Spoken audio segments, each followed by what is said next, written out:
Welcome to Influential Visions. Here we interview futuristic leaders who share their deep industry knowledge and business experience with you, ensuring you have your finger on the pulse and your eyes wide open.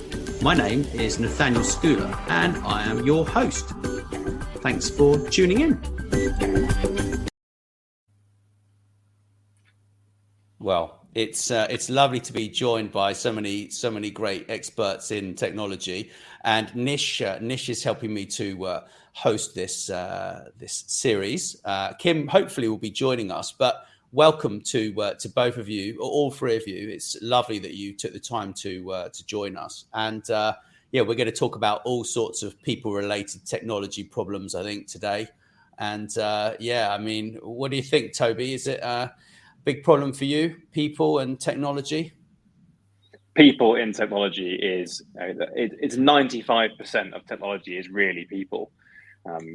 We often forget in technology that we build platforms for people to achieve outcomes, and so people are absolutely critical to everything about technology.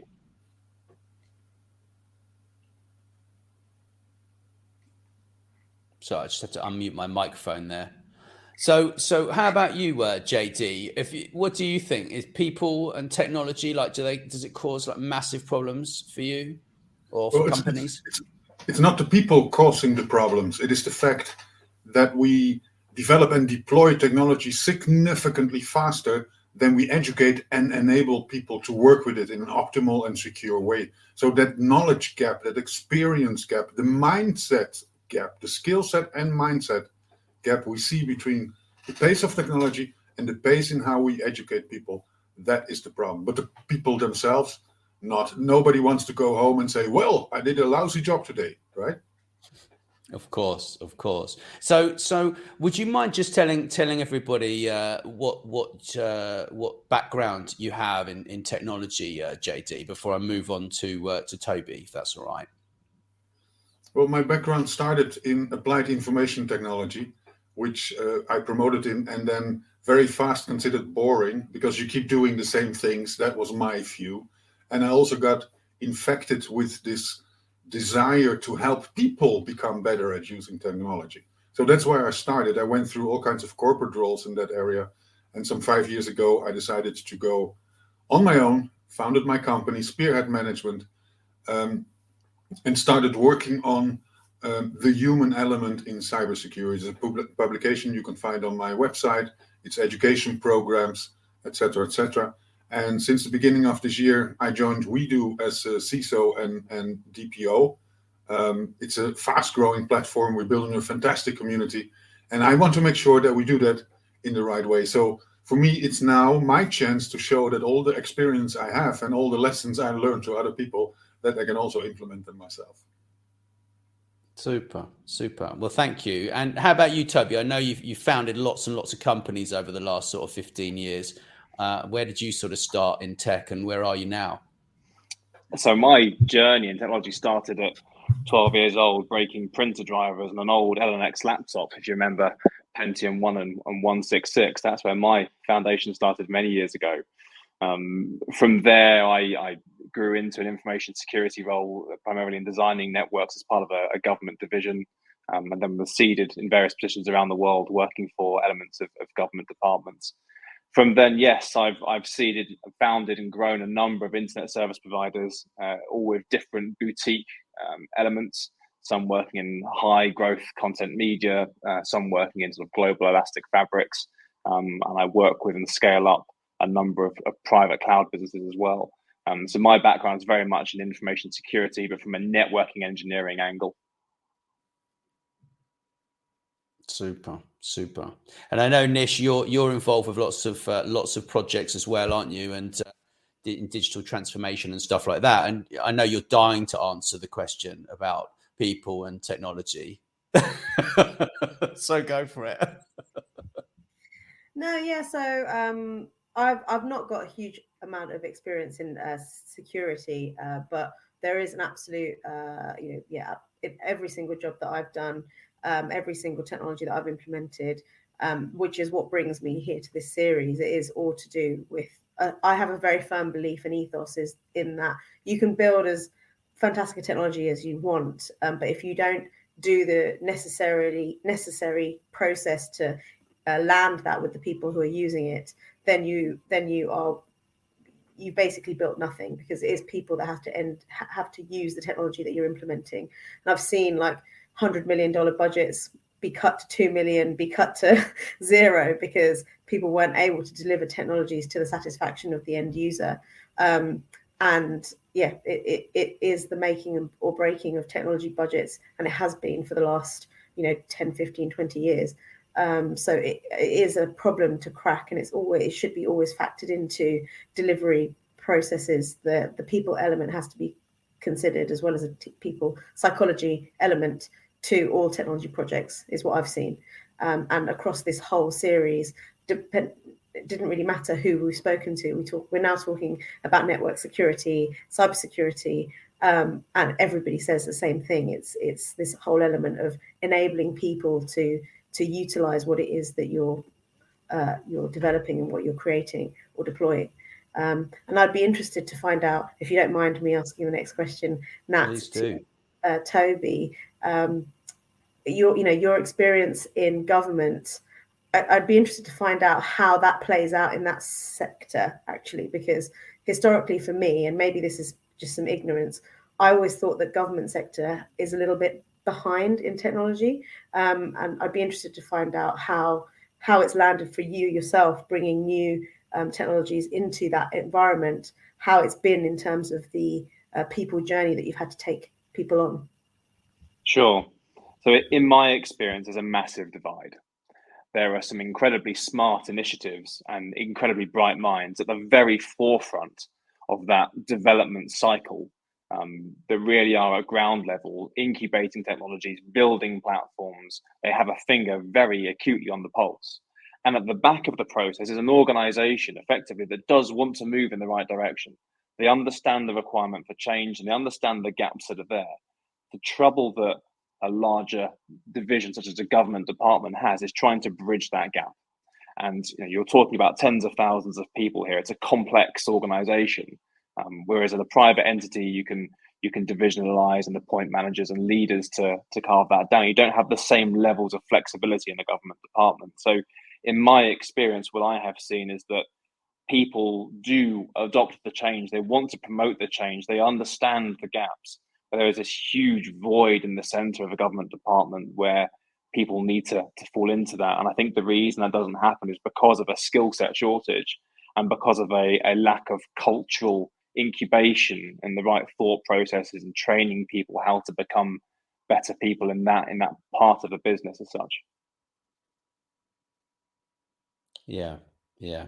There's a massive gap, right? Like I've been sort of studying a little bit about cybersecurity over the years myself, and we were talking about this before, weren't we, JD? And how there's like some sort of massive skill gap. We were all talking about it, and how basically the technology. I mean, you put it rather eloquently. You said we develop technology faster than we educate people. Was sort of what you said, and I think absolutely it's a tricky one though, isn't it? Because it's almost like HR needs to turn around and be more involved in the sort of structure within that environment, right? But actually they're not, are they? They're sort of like over there working in a silo when actually they need to be more involved, really, Yeah, I think we need to reflect on two things. On the one side, we have an enormous bottleneck at the moment in cybersecurity experts specifically, and in IT specialists in general. That bottleneck is not going to go away by sending people on a social event or a team working event or such things. That is going to go away if we make very important changes in the structures of how we educate those people, but also at how we select people. We don't need 5 master degrees and 20 years of experience for all the tasks that we have, but we are looking for those people. There's a wonderful concept of boot camps where you send a group of people and they get a boot camp training of 2-3 weeks for very specific specialized tasks. You bring them back in the organization and they perform those tasks because you have a backlog there. And after 3 months, maybe they're done with that big project. Well, send them to the next bootcamp. Bring them the new skills, and don't look for the universal soldiers all the time with the high qualifications and the many years of experience. Because yes, you need them at a certain level, but you don't need them everywhere. But what we also need to look at, the people already in the organization, the IT expert, the cybersecurity expert. What is their current workload? How much pressure do they get? How much education opportunities do they actively get? How well are they trained for the technology they are actively managing and deploying? We see enormous gaps there. So that bottleneck has two significant consequences. One is the people now in the industry are not getting enough time to do the things they should be doing and to educate and prepare themselves for everything that is coming. And second impact is that because we have not enough people and a growing amount of responsibilities, we're just building bigger problems. And if we're not changing that, it's going to hurt us big. Yeah. So what do you think, Nish? Have you got a good question up your sleeve? I know you like a good question.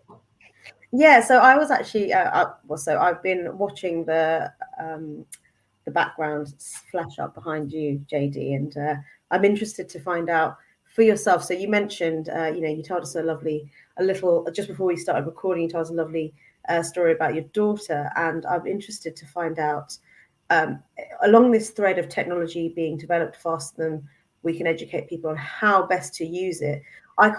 One of the biggest use cases for that for me is social media.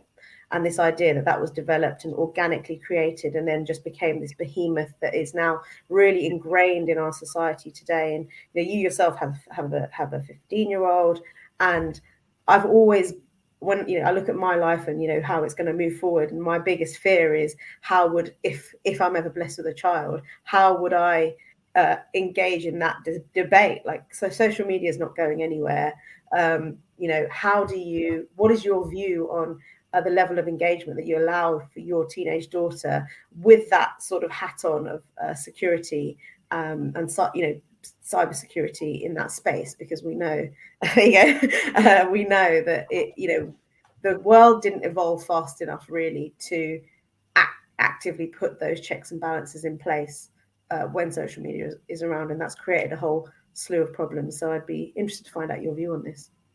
Well, let me start with a little anecdote. I was preparing a security training, and my daughter, when she was little, she was always very interested in what are you doing, and she wanted to watch and she wanted to see. And so I told her what I'm doing, and she was like, "Oh, what do you mean?"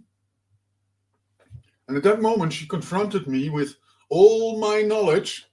Doesn't make any sense for kids because they think completely different. They have completely different usage. And that made me think about how can we help kids understand the stuff that most adults have issues with understanding. And that initiated the project Internet Safety for Kids, which I'm doing now for many years with a lot of experts supporting us. We built an international platform. But the foundation is a curious kid wanting to know what I'm doing, and I'm not able to actually explain it in a way that she understands. So we took that, and I quickly found a lot of parents and a lot of teachers who really want to help those kids, but don't have the right instruments themselves as well. And we started working on what is important. Well, the first thing that is important is that we need to change our thinking when we talk to kids and when we help them understand what is good and what is not good. I use the example of photography. When I take my vantage point and take a picture of a kid, you will always have this stupid kid picture where the kid is looking upwards because I'm taller and my camera is up there. And when I go down on my knees, put myself at the same level of that same kid, and I then take a picture of that kid, now suddenly the kid is involved in the picture. The kid is looking in the camera. You see the face, you see the expression, and you no longer have this stupid looking up, right? That is when you want to explain something much more complicated than you can imagine. And what we developed is basically two things. One is educate the parents. Because as soon as we start talking to the kids, and we do that a lot to test the program and to improve it, kids are telling us interesting things. They say, yeah, you tell us that we need to tell our parents what we want to do on our mobile phone or on computer, and so they understand, but they never have time. When I come up with my new game and I want to show it to my father says, no, show me tomorrow. Or, yeah, it's fine. But you told us that we should explain it. So we need to educate the parents. That's one thing. And the second thing we learned is when you actually explain it to children why it is important to not share your mobile phone number everywhere, to not share pictures of your family everywhere, they become very involved and they start really understanding that. But then suddenly, parents get confronted with kids 5 times a day asking, can I share this? Well, you have to take time for that. You have to reward them from that. You should not say, I don't have time for that. And that's a challenge. And then we learned interesting ways of explaining kids. We explain privacy with the example of a toilet. And kids love it. We say, what is a toilet? And you have to go to the toilet. So you go to the toilet, but unfortunately it's in the middle of the street. It's in a big shopping mall. Everybody can see you. You don't like that. You don't have privacy. What you want is a toilet where you can close the door and nobody can see you. There are no cameras. And you can go to the toilet undisturbed. That is privacy. Now, if you want that, you also have to accept that everybody else wants to go to their own toilet. So don't put people on the toilet in the middle of a shopping mall where everybody can see them. And kids go, oh, right, that makes sense. When you start forbidding them things, they find ways to do it anyway. Yeah. When you show them why something should not be done, and you help them understand that that is best for them and for their friends and their family, they become involved. Most of the time, not always. Sometimes you have to remind them and sometimes you have to negotiate. But it works when you explain it in a way that they understand. And then you don't have to look that much at restrictions or all the risk, because they come to you and ask you questions. The war in Ukraine, which is horrible, the educated kids who have understood the program are sending us messages asking, what should they look at? How can they see if it's true or not? Things like that. So they do, and they want to, and they're really involved. You just have to help them with communication, which they understand. Yeah. I think also being understanding that actually they're smarter than you think, right? And actually, you know, if you explain why, like you said, in a simple terms, then they actually are much smarter than you think. And actually, we worry about, you know, predators and this and that, but actually it's not really about the predators as much as it is, in my opinion, as much as it is about the access to applications, bullying from friends, bullying from people who aren't their friends. Like it's a whole conversation. We should do it. We'll do another interview sometime and have a long conversation about it, because it's just massive, right? Like it's never ending. The child problem with privacy and everything else, you know, it's just huge. But don't panic, Nish. It'll be okay. Yeah. We got already 20 videos for you. 20 videos for you available, so you can practice. She's getting married soon, you see, so she's making preparations for 5 years 10 years down the line, right? Fantastic. I love that. It's fantastic. So I'm going to jump in there really and sort of just mix things up a little bit, right? So Toby, I know you're working on like loads of really cool, like new tech. Yeah. So what interests you the most about like the latest tech that's out there? Like, what's exciting for you at the moment? Being honest, it's having absolutely no idea what's coming next. So we're in a really unique and interesting period in time in technology, and technology always moves faster than we can educate people. But also, when you're in an internet startup or you're in a scale-up technical organization, you're so in the moment in that current new technology. By the time you're 6 months in, something else is coming through. I mean, the simple analogy for that is looking at blockchain. Look back 10 years ago, even longer than that. We knew it was there and it was a thing. And all of a sudden, the last 24, 36 months, we've all gone, oh my God, what was that? And it has been there for a long time. But people are slow to adopt it and slow to recognize it. So, one of the critical things that we try and do in technical startups is be acutely aware that we right now are on the tip of an iceberg, but there's another one coming. And we can see it in the distance right now, but I can't see it clearly enough to understand quite what it is yet or how to deal with it.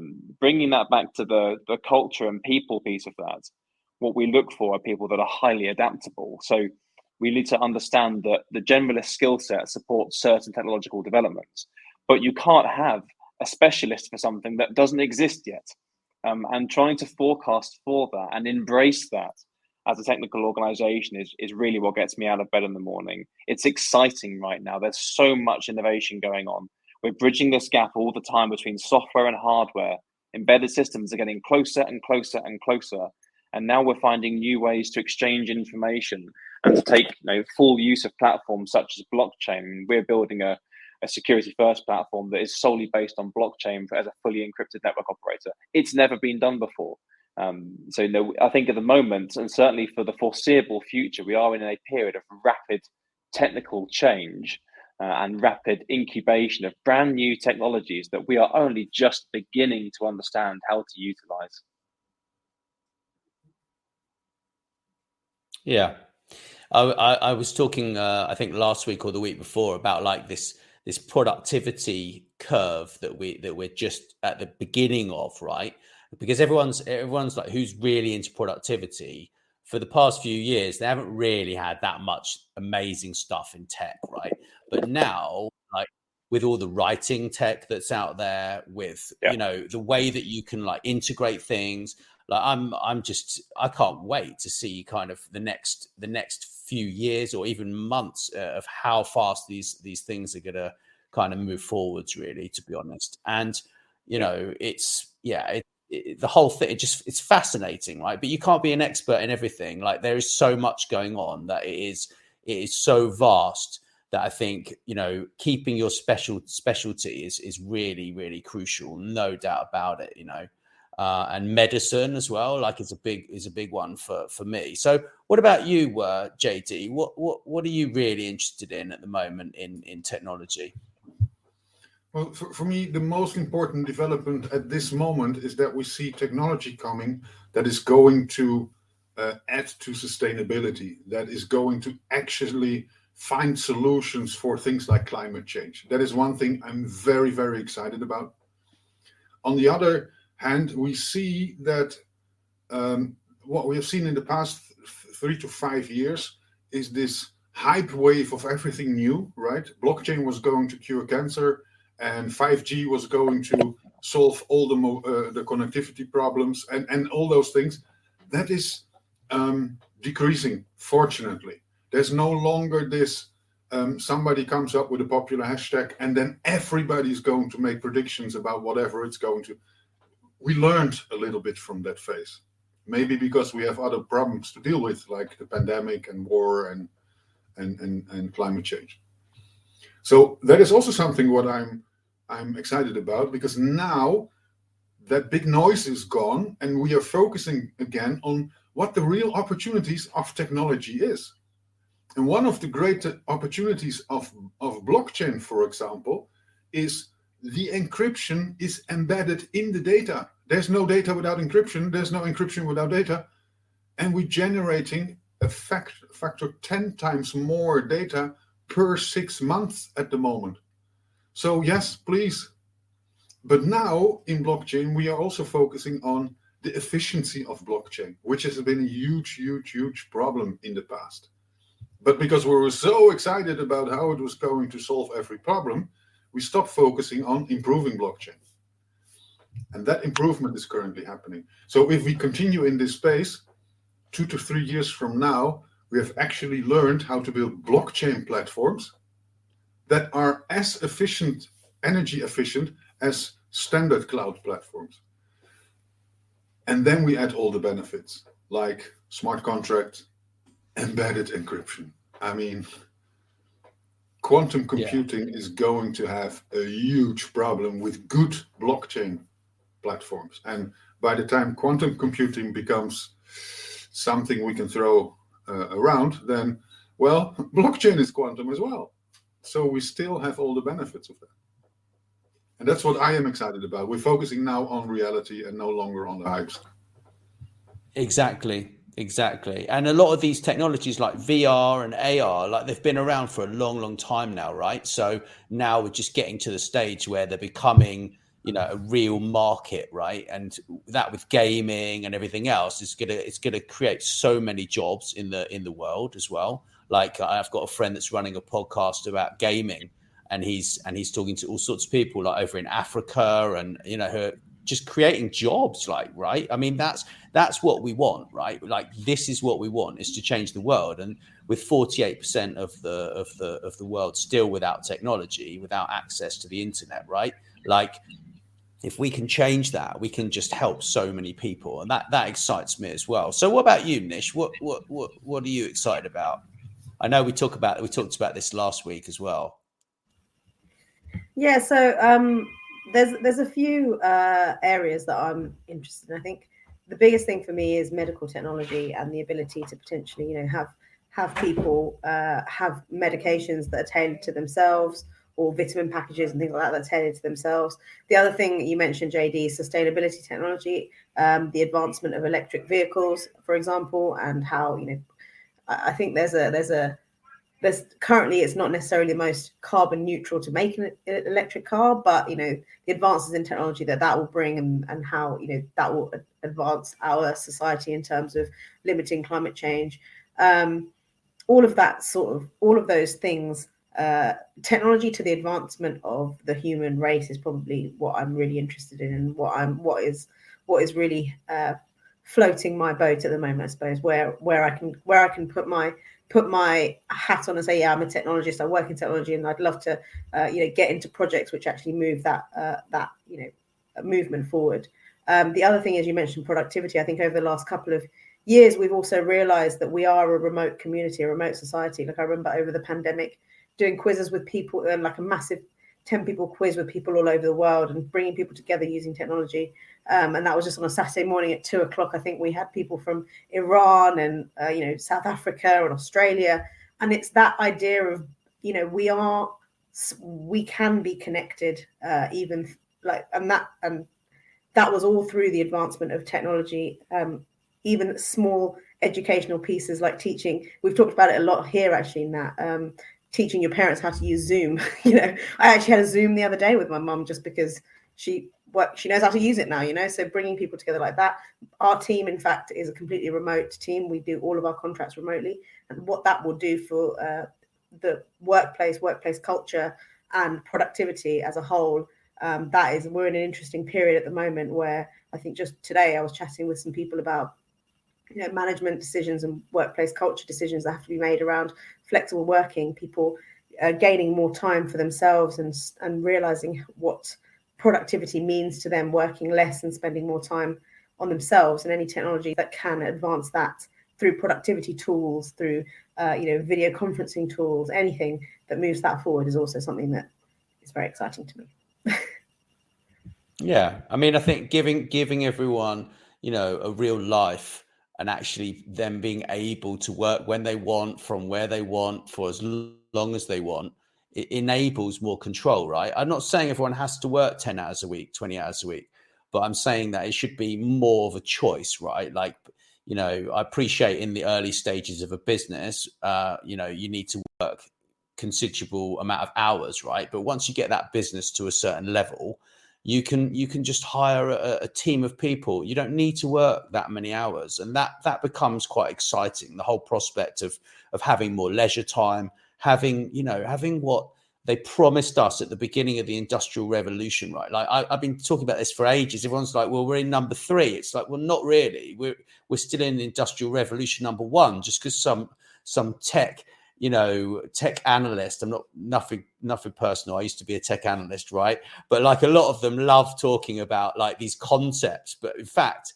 they're not new. Like they've been around for, since we came out with mechanized farming, right? Like, it just makes me smile, really, to be honest. So what do you think, Toby? Are you sick of people coming up with all of these concepts and driving you a bit mad, or what? I think ideas people are absolutely critical to the ongoing evolution of technology, and we've got to constantly try and build new things that constantly go wrong to learn from them, and we see that all the time right now. And what JD was saying about the evolution there of biotechnology's effect and sustainable technologies and the blockchain and crypto marketplaces currently, and we're seeing that evolution. And we built these technologies that require enormous amounts of compute power.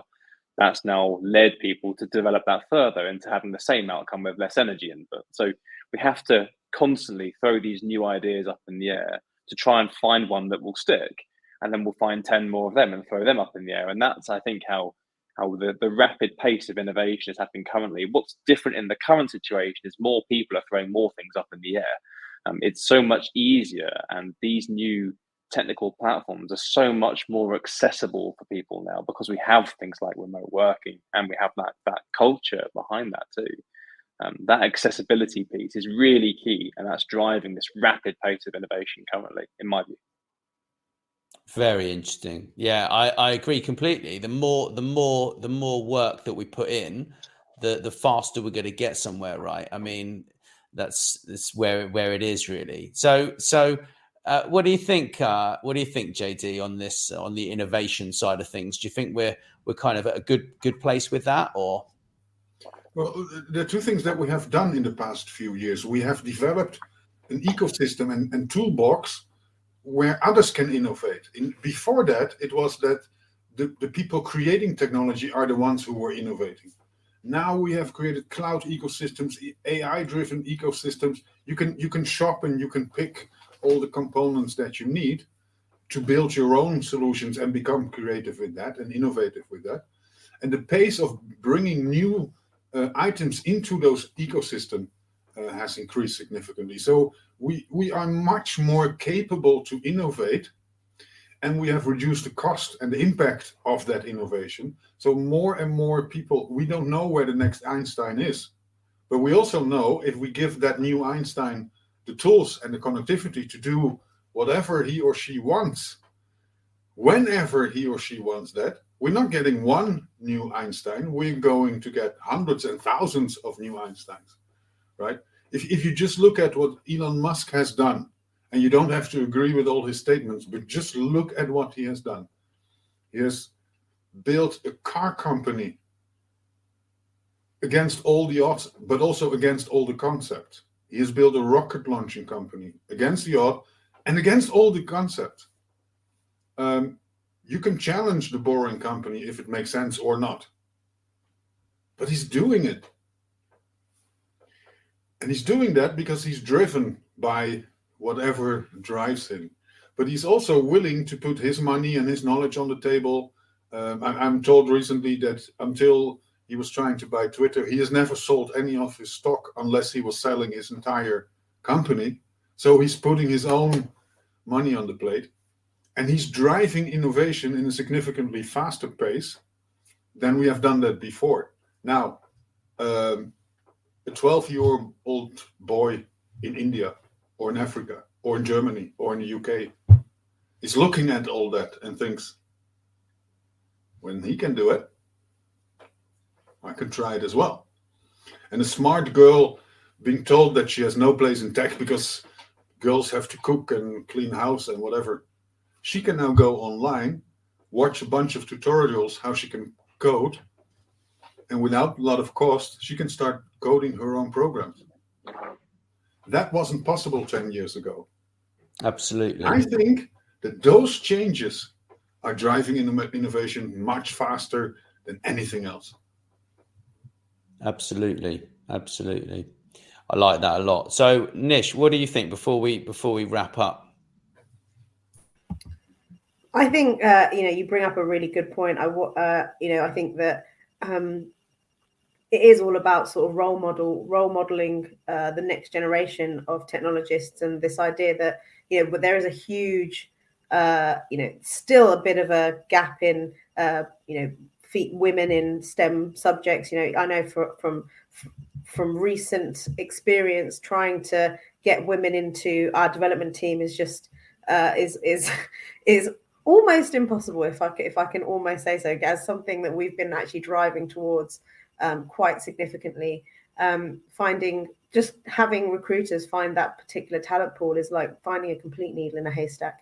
And it's just that idea of like you say, there's just more. It just brings more opinions to the table. It brings more perspectives, and then it rounds off a technology solution in a way that is a little bit more human than if you just had one perspective, one type of person making a program. So I think that's a really interesting point about different types of people that come into it. Well, you mentioned people from different backgrounds, poor people in Africa or in India, or rich people in Africa and India, getting into these subjects and doing these things. Everyone comes with their own baggage and their own experiences, and it means that if you can start becoming role models to these people and inspiring them to take up a technology role or technology path, then they will inherently enhance our future technology offerings because of just inherently where they've come from, and they'll build things for the people that they have seen, the people from where they have come from. So if we can get developments, you mentioned Nat as well before, like getting more technology into those communities that don't have it. Building micro ecosystems or micro economies within small villages. All of those sorts of technologies are also important to the furthering of I'd say humanity. It feels like a little bit loaded, but that's where it feels like it's going, really. Well, thank you, Nish, and thanks, Toby. Thank you, JD. Appreciate you guys. I think we're gonna we'll have some more interviews hopefully in the next couple months. Thanks for listening. Thanks very much for listening. Please make sure you share this episode with your friends and business connections, and don't forget to drop us a review wherever you listen.